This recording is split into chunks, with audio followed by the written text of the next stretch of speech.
Meaning of demi. Demi. Demi. Demi. Demi.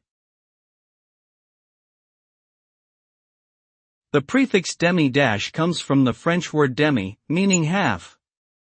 It is commonly used in English to indicate something that is partially or halfway. For example, demigod means a being that is part god and part human, while demilune refers to a half-moon shape. The use of demi- can suggest incompleteness or ambiguity, as in demi-monde, a term used to describe a social group on the fringes of respectable society. In short, demi- refers to something that is only partially or halfway.